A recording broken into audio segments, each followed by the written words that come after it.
Hey, I'm Adam Anderson, Carrie Anderson. Hello. Whole Life Entrepreneurship coming at you from Folly Beach on Father's Day.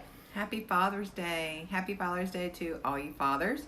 Happy Father's Day to everybody else's dad. It's a big, big job. You've had a real week of it, haven't you? I have. It's interesting that we are talking about alone and Father's Day and parenting and all that jazz. All in this, it's like you planned it this way, but I know you didn't. I just know that, the world loves you, and that's how it rolls.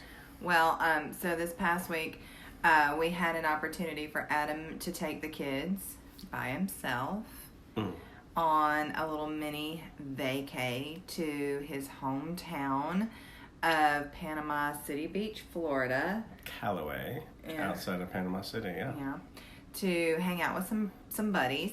And I, meanwhile, was doing some WLE work and was already down in Valley Beach waiting for you guys. And so you got in last night?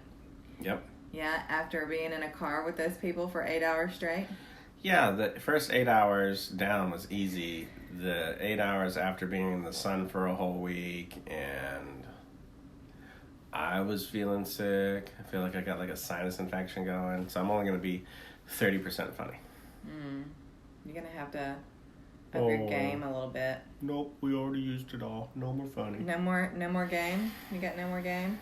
All right, let's do it. Let's do this. Yeah. Woo! So the whole idea of alone is good sometimes, but not when it's thrusted upon you for an extended period, right? So you really enjoyed your alone time, and you really enjoyed being here, doing the things you wanted to do, but that kind of separateness over time, especially when you needed somebody, not as cool as when it's intentional for short periods of time. Well, I think there needs to be a distinction made, right? Because when we say, oh, you're alone, that's not to say, like, I am one of those people who kind of rides the line between being an extrovert and being an introvert. I actually do need alone time. And I work much better if I can sit down and just like plow through some stuff for hours straight. That's not really what I mean when I say alone. Everybody needs a little bit of alone time. But when I say alone, I mean that for this long period of time where you're actually not sharing your life with somebody. Yes. Right? So I think that's the distinction when you are holding something back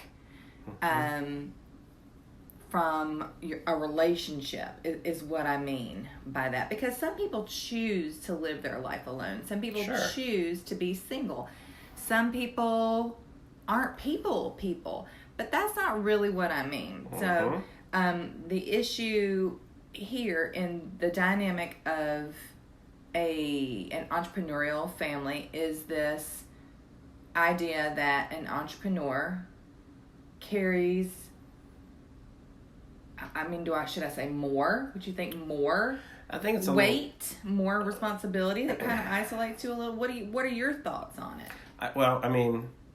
Again, we're only going to talk what we know, and so I could be describing somebody in law enforcement, or I can be but to recap, we're talking about alone, scared, and stressed, or alone, stressed, I'm always going to smile like that, like a 12-year-old boy.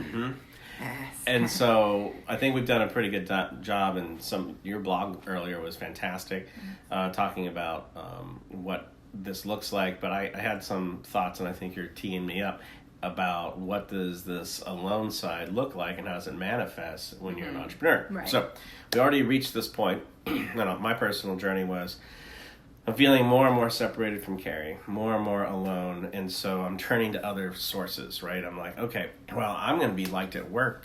People like me at work. I'm going to hang out at work. And this person likes me, so I want to be liked at work, so I'm going to hire drinking buddies to work for me. That's an expensive mistake.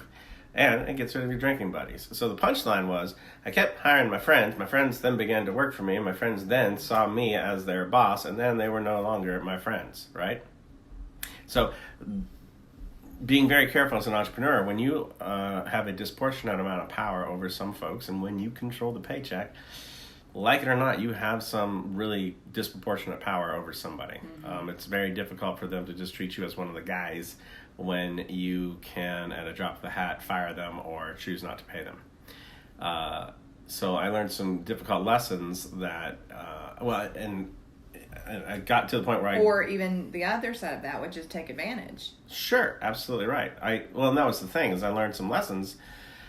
I was really bad at trusting people in the right kind of way, because I would be completely blind, and I would bring everyone deep into my life, and I thought everyone saw things exactly how I did, and that was not the case. So I damaged an awful lot of relationships. And so doubling down, alone for the entrepreneur was, you can't get help from your employees because they just do not have the same responsibilities you do, and they won't resonate with that. And you'll get a lot of frustration when they show up and ask for more money and they haven't produced more value. And you're like, well, where's this new money supposed to come from? Well, I've been here long enough. I deserve more money. I'm like, fine, great.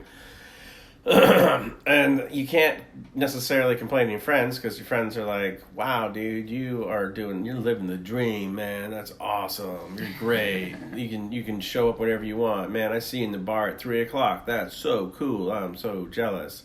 And you definitely can't come home and say like, oh man, I've had a hard day, when my wife in particular is covered in baby puke and is like, you take this kid, right? So for entrepreneurs, I think it gets pretty natural to only hang out with other entrepreneurs, and to only value what the other entrepreneurs are saying. And I think that's a big trap. I think that's a mistake. I think there's definitely a role for that. But I feel like having friends and a support structure outside of strictly business is super important for entrepreneurs, because you can fall into that mistake where all you're doing is talking about business all of the time, and the only way you feel good about yourself is if you're accomplishing something in business. And I think that's where I eventually wound up, is the only real value I felt is if I was providing for the home, building the empire, building our wealth, and other people who I respected me inside of that world. And all of a sudden, my world became very, very, very narrow, very isolating. Well, and the other side of that, I think, from the spouse's point of view, now, Adam and I are business partners now, like legitimate business partners, but before, when I really had nothing to do with any of the companies outside of sort of an advisory role, we're talking past the baby puke years, but before we sold the company, even then, I think what ends up happening sometimes, or it did for me, what ends up happening is I got into this rhythm of doing so much for so many people. So I was past the baby puke stage, but it was still, Mom, I need to go here. Mom, I need to go there. I need this. Ready for school, projects. Right. And even I need this document. I need that. You get to the point where you're just providing so much for other people that, for me, I started to build a hedge around myself to protect myself, to protect my time, to protect my own no. And it got to the point where I got real good at saying no and just, talk to the hand. And sort of inadvertently, I caused myself to be alone. I didn't really know that that's what I was doing. And I didn't know until I was there that that's not what I wanted. So I started telling myself the story that that's where I wanted to be, and that that's what I needed to do, and that's where I needed to be to sort of protect myself. And it kind of got a little twisted in my head, I think, a little bit. a little bit. Well, I do all this stuff. I don't even need anything else. I don't. It got to the point where the only role that I played were other people's roles for me. Mm-hmm. So I think in a relationship, especially in a relationship with children, it's very, very easy for the roles to dictate where the expectations are. And so we kind of naturally fell into this pattern of you do these things and I do these things. And which isn't necessarily a bad thing. It's not necessarily It's just we a bad never had thing. a conversation to It was agree never on a it. conscious effort. Right. It was sort of this social construct that we fell into. And both slowly built resentment towards each other for these roles that were thrusted upon us. And we didn't even realize that we were doing it. And so I would be angry at you for forcing me, and this is the story again in my head, you know, I had to give up my career to stay home with my children because that's what good moms do. By the end of it, I was so resentful, and because I was bored, because my career and my education and all the time and the effort and the money that I put into that felt like a waste. It felt like something that had been taken away from me when it's not. It's something that I gave up. And so I sort of I think a way of rebellion, isolated myself. Sure. Well, rebellion, self-preservation. Yeah. Everything's in a season, highs and lows, right? And it's okay to have exercised defense mechanisms to survive the situation. But it's also important to have the ability to be self-aware and say, ooh, I'm doing this, and maybe I'm the problem, and maybe this isn't sustainable and this isn't healthy. Yeah. Well, the other thing that I wanted to touch on is, how do you feel like the alone factor changed, or did it change after you sold the company? It got worse. It got worse. How It got worse because I used to be able to hang out with my entrepreneur friends too, right? Yeah. And now that's gone. Yeah. It's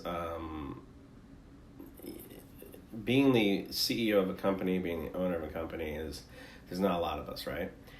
But being someone who's sold a company, and now for us, we didn't have to do anything for 7 years. You know, we're like, I could literally not wake up and it not change how the day went. There was nothing, I mean, finding my identity again, finding out who I was, and doing it without having to, I quickly felt like, well, maybe I should be doing more around the house, and maybe I should do more of this. And it's true, but the thing was that I got to redefine what okay was with me, what alone was for me. And I really didn't feel like I was alone by that point, because we had worked an awful lot about it. So it was fantastic that I had you as my partner, because that kept me at least in the game, having conversations with you, because I got very depressed. And you know, my personality type is that I want to start things with people. Right, and so I quickly found a lot of things to start. I quickly found a lot of things to experiment with, and getting back to work was really important for me, because I heard something very interesting about money. Right, we're comfortable making money, we're uncomfortable spending money, but we don't know how to feel having money. Right. And my entire identity was, I am the guy who goes out and makes money for my family, and then theoretically, oh, I did it, yay! Now who am I? Right. So it got worse for me. Oh, and by the way, most business owners, once they sell their companies, they go dark. Most business owners do not want to be around people who still have businesses or are trying to start businesses, because, can I have money? Please, monies? Can you help me? Can you help me do what you did? And it's exhausting. And you're just like, ugh.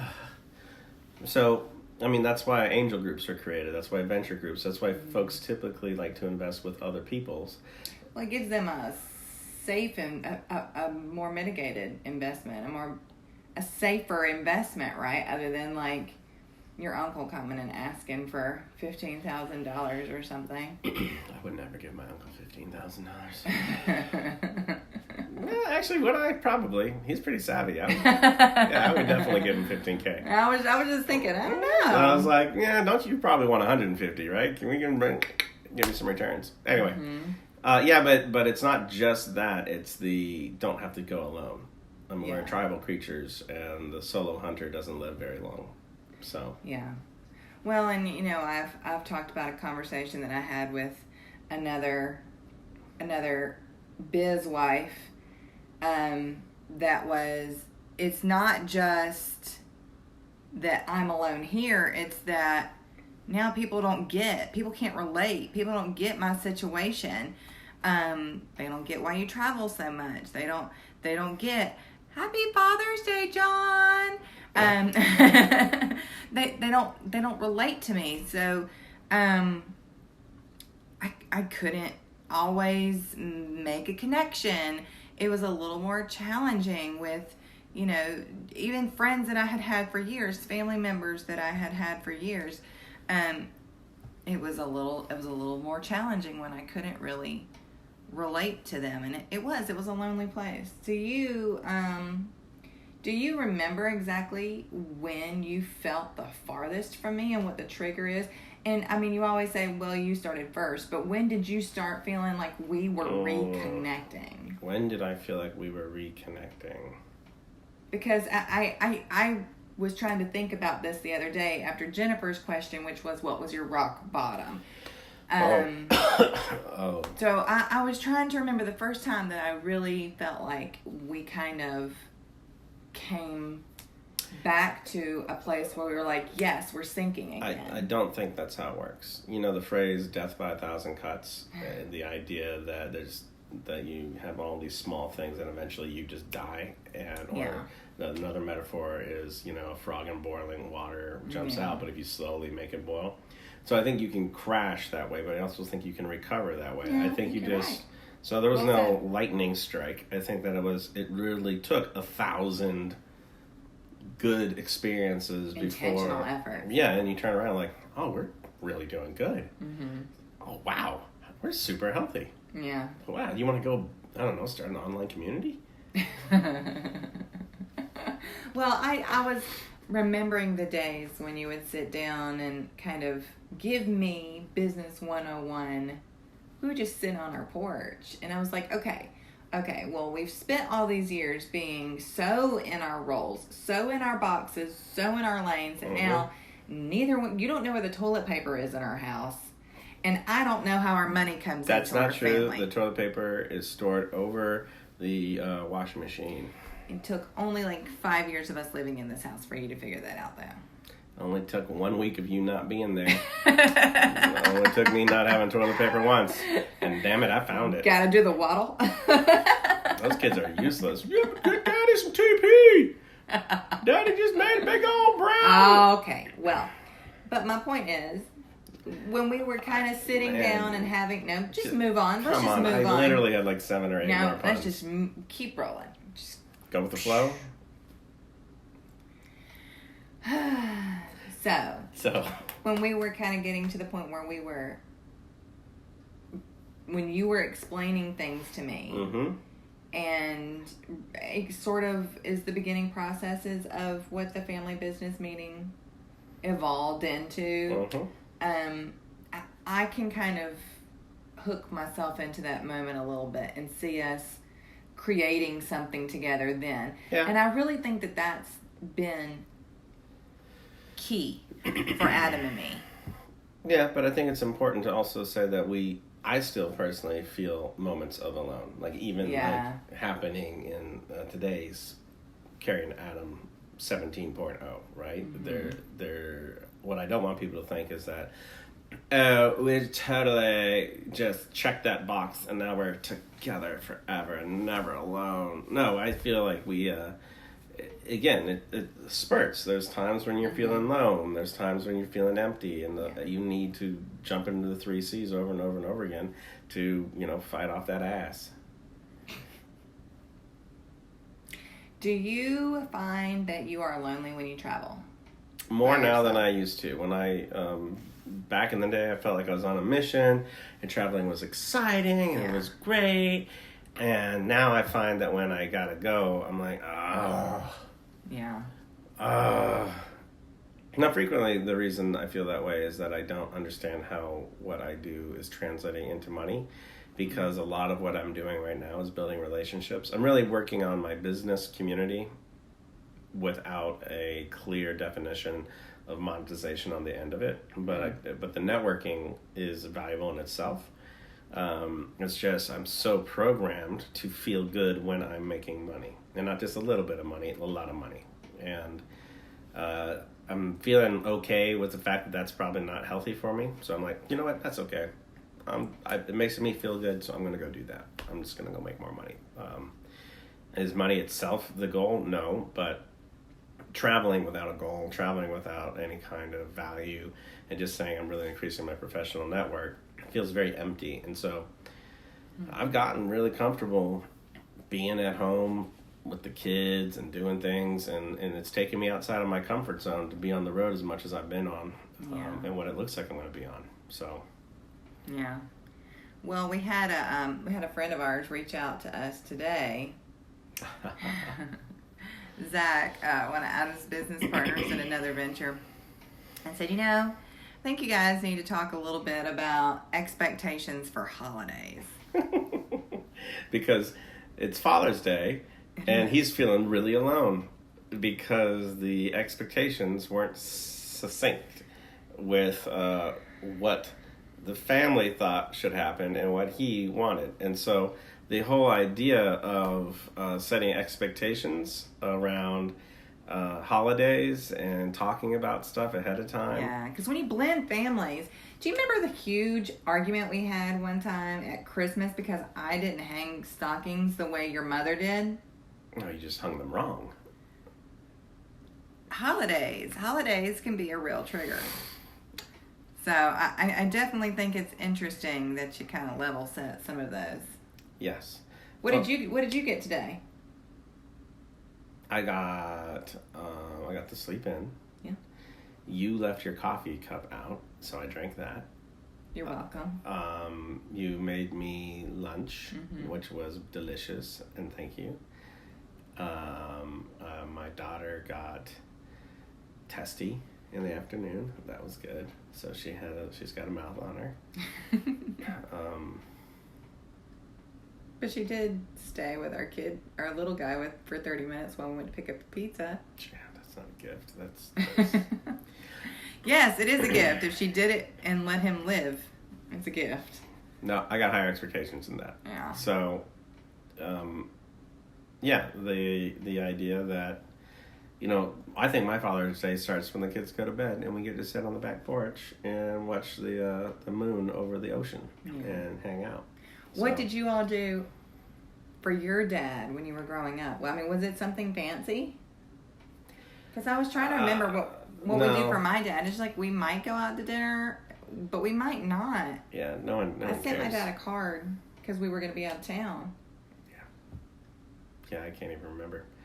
It's something my mother forced us to do. It was nothing from the kid's heart. So, and that was actually your feedback to our buddy.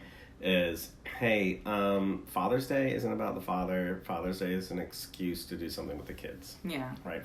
All of these holidays are for the children. Yeah. Like, wear your macaroni necklace and smile. It's the best you can do. Why is it that they have to cook the macaroni before they give you the necklace? They don't. It's hard macaroni. I know. It was funnier if they cooked it. Oh.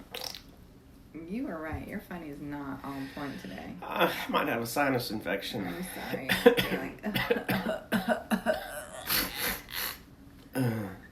Oh my God. I like our little bench here. Yep. This is kind of neat. We need us one of these. Sure. Well, in front of the guitars. So just yes. What? Well, you want to wrap up? Sure. So for the rest of the week, we'll be doing our thing from here on the beach on vacation. That's super exciting. We will be talking about the next part of ASS. Stressed. We all have it. We all deal with it differently. Some of us better than others. Whoa. Sometimes my ass, alone, stressed and scared, sometimes I show my ass out there a little bit. And then I got to remember, oh, my ass is in front of me. I better back that ass up. And I'm going to beep, beep, beep, back that ass up. And sometimes I don't even understand what's going on with my ass. And so I really got to get into it. So I try to tap that ass and pull what's out of it from the tap. And so anyway, we're talking about stress. Yep, we are. And we're kind of gearing up towards our big summit that's in August, we're thinking. Yeah. So we'll let you guys know a little bit more of that as we go on. If you have anything else that you'd like for us to talk about, please let us know. Otherwise, we will see you guys next Sunday. Yes, and if you're in the Charleston area, holla. In the next week, holla. Let us know. Yeah. We'll hang. For at least 30 minutes, our eldest can watch the youngest. Have a great rest of your week, guys. Finish.